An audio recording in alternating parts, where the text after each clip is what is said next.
নতুন ইতিহাস করল নেপাল। দুইবারের বিশ্ব চ্যাম্পিয়ন ওয়েস্ট ইন্ডিজকে হারিয়ে নেপাল পেল তাদের প্রথম বড় জয়।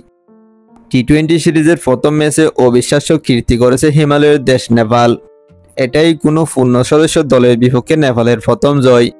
এর আগে 2014 সালে আফগানিস্তানকে হারালেও তখন আফগানিস্তান ছিল সহযোগী সদস্য। এরপর 2024 টি-20 বিশ্বকাপে দক্ষিণ আফ্রিকাকে হারাতে হারাতে শেষ পর্যন্ত হারাতে পারেনি। এবার ওয়েস্ট ইন্ডিজকে হারিয়ে সেই পূর্ণ সদস্য দলের বিপক্ষে প্রথম জয় পেল নেপাল। টসে হেরে প্রথমে ব্যাট করতে নামে নেপাল। শুরুটা ভালো হয়নি তাদের, মাত্র 12 রানে ফিরলেন দুই ওপেনার। তবে মাঝের ওভারে রোহিত ফন্ডেল ও কুশল মাল্লার জুটি দলকে ফিরিয়ে আনে। কুশল করেন 21 বলে 30 রান, আর অধিনায়ক রোহিত খেলেন 38 রানের ইনিংস। সব মিলিয়ে নেপালের স্কোরবোর্ডে জমা হয় 20 ওভারে 8 উইকেটে 148 রান।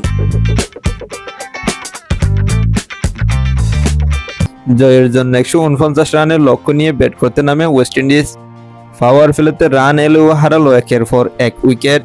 নেপালের স্পিনাররা তৈরি করলো বিভিন্ন ফাঁদ। রোহিত ফন্ডেল, ললিত রাজবংশী, কুশল মাল্লা প্রত্যেকে উইকেট নেন। এক সময় মাত্র 53 রানে 4 উইকেট হারিয়ে চাপে পড়ে ওয়েস্ট ইন্ডিজ। শেষ দিকে আকিল হোসেন আর ফাবিয়ান অ্যালেন চেষ্টা করেছিলেন, এক ওভারে নিয়েছিলেন 19 রান, তবে শেষ পর্যন্ত কিছুই হলো না। পুরো দল থেমে যায় 129 রানে।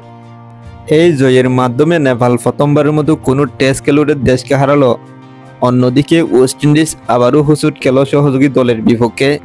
2022 বিশ্বকাপে তারা হেরেছিল স্কটল্যান্ডের কাছে, আর 2014 সালে আয়ারল্যান্ডের কাছে, আর 2016 সালে আফগানিস্তানের কাছে হেরেছিল ওয়েস্ট ইন্ডিজ। নেপাল অধিনায়ক রোহিত বলেছেন, আমরা শুধু ম্যাচ জেতার জন্যই খেলতে নেমেছিলাম, এটাই শুরু, আরও অনেক কিছু সামনে আসবে।